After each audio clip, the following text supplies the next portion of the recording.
Hey guys, Lee here, and in this video I'm going to share with you exactly why I am anti-fitness, why you should be too, and how you can get tremendous results for the long term if you are as well.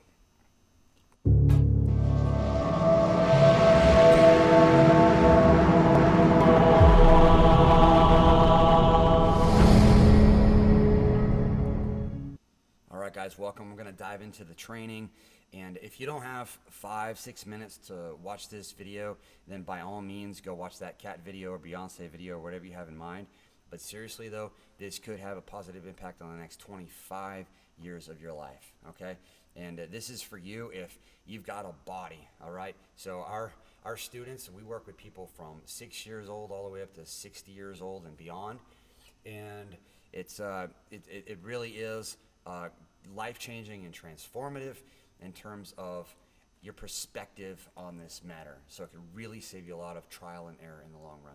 And so we're gonna dive in right into the whiteboard of strength and truth. And remember to ding that notifications bell and subscribe to the channel, because I'll be turning this into a series. And if you don't have that selected, then you'll miss out on that, as well as the fact that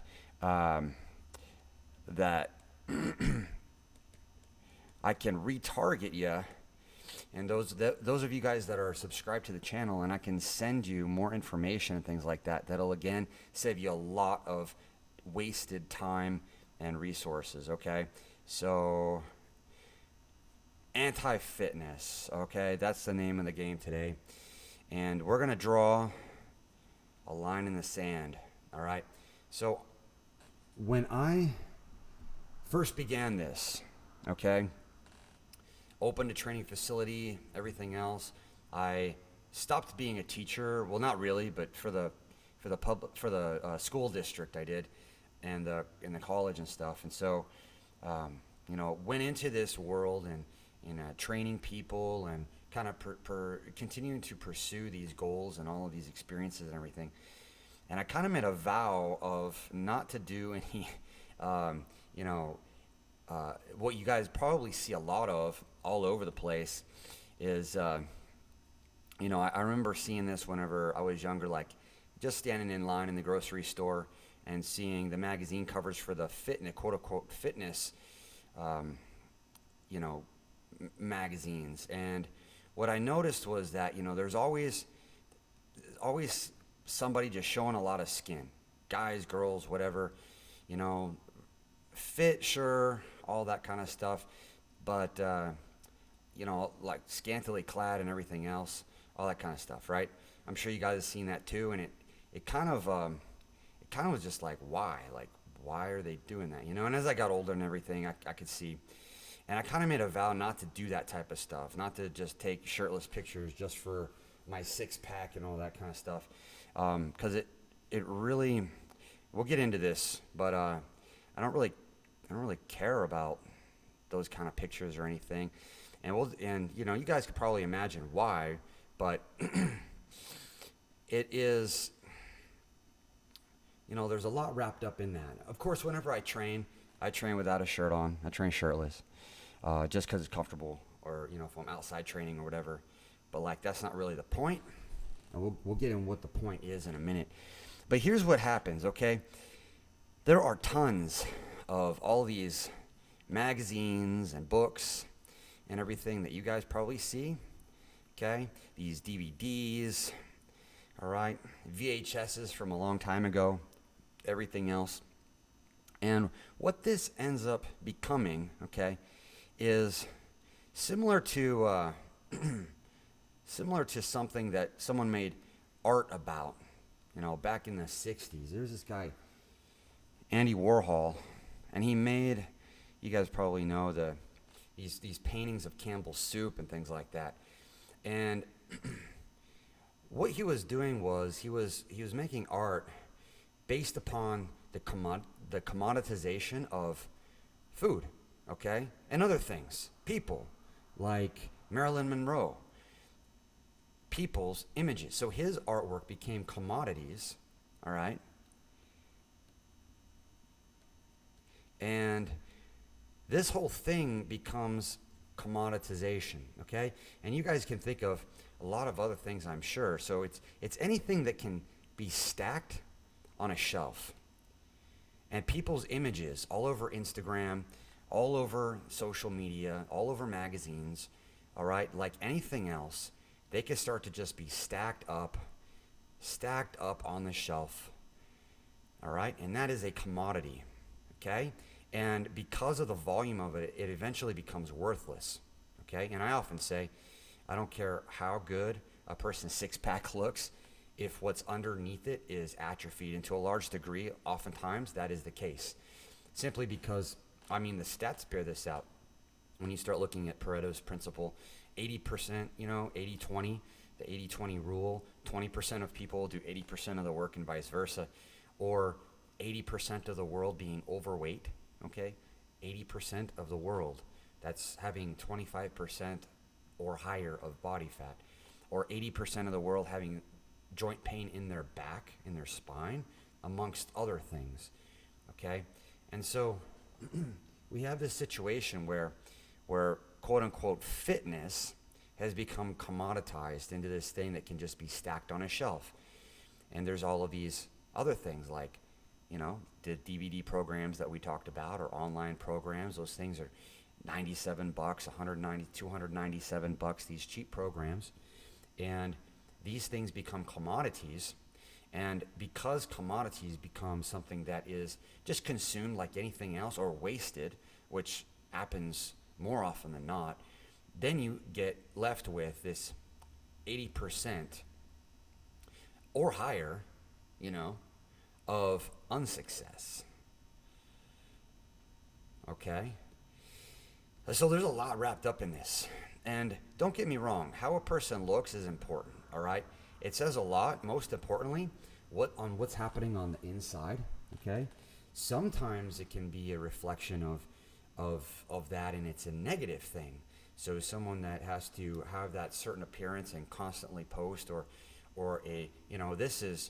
this really sets up the stage for not really trainers, but models.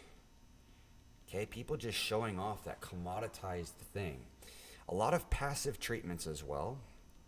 All right, passive treatments like chiropractics, acupuncture, medication, surgeries, all these things. And there's a whole thing going on in Brazil with all of these injection of all kinds of stuff, and just for appearance sake, and to a majorly unhealthy degree. It's really, really, really scary, actually. But so that can be taken to a very bad end. I don't think all passive treatments are bad, though. Like not at all. Surgery, medications, acupuncture, those things can all be extremely valuable. All right, but they can also be commoditized. They can be overused, overconsumed, and wasted. And so there's all these kind of things on this side. All right, and it's gonna kind of keep people in this frame of mind because of just the fact that it can be commoditized. Anybody's picture, we don't live in the era of the Renaissance, or a time period where the only time you can get an image of someone is to go through a 2-week-long painting of a model, right? Anybody can snap a picture, and anybody can commoditize themselves, okay? So anyone's image, this can happen to. And then most everything else in the fitness industry, this happens to as well, all right? So that's kind of on the one side, okay? Now, what about the other side, all right? What I'm more interested in is, I'm interested in a couple of things. And this is where the video goes a positive direction, because just talking about this all day is no fun, all right? So I'll start with this. I'll just draw this picture of this one move. When we do a consult with somebody, and by the way, like that's why we kind of steer away from offering those kind of, I'm not trying to sell you anything right now. We have an application process to go through for training and everything else. And so, on the one hand, and the reason being is because just knowing those stats, Tony Robbins actually said that 70% of things that are purchased that are self-improvement are never even opened. That's crazy. So those self-improvement products, if you're familiar with Tony Robbins, he does a lot of speaking, things like that. But, you know, he says that. I don't know if it's verified or not.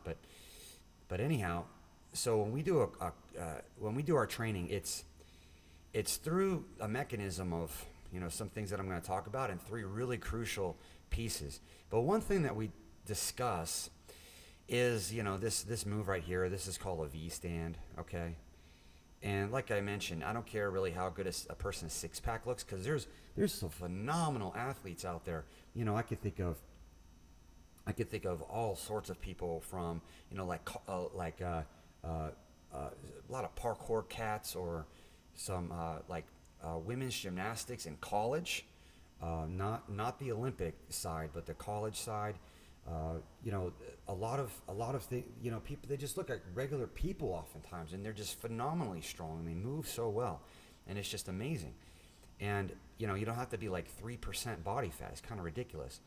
So let's just look at something specific, just so I can kind of like try to help you guys kind of understand where I'm coming from a little bit more. And again, this will be life changing. Like, once you start thinking about these concepts, it'll be really, really cool.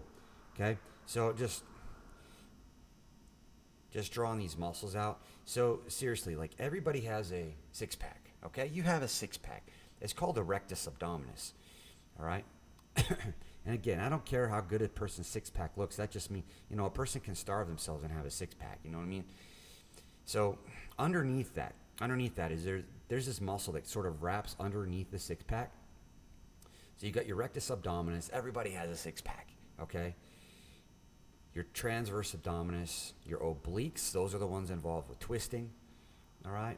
Those are the ones that kind of like really well defined. You know, they'll sit a little bit above the shorts. You know, all that in your core. Just to mention a few of the core muscles, okay? Obliques, then the iliacus and psoas. All right. Oops. So the obliques, iliacus, the psoas. All right. Those muscles are some of the muscles in the core, okay? A lot of connective tissue happening in there and everything, but the six-pack is just a matrix of muscle that sits on the front of your torso. All right. Now, all of these muscles that we discussed, you know, they are active in a move like this. And this is one of the basics, all right, of bodyweight strength. It's just one, okay, one of many different moves and a lot of progressions to get there. You could, you know, I could think off the top of my head, and we have a whole level system that we utilize to help people make progress quickly. But like, you know, 5, 10 progressive exercises to get to this point, to build out some of that stuff there. Okay. And so in order to get there, that brings up the first point, okay, that I want to share with you guys. And the first thing is about transformation. Transformation. So this is really the crux of it. It's commoditization versus transformation. Like, everybody wants tips. I hate that word. Or like free tips, or like cheap courses, all right? Those are commodities, okay? Straight up commodities.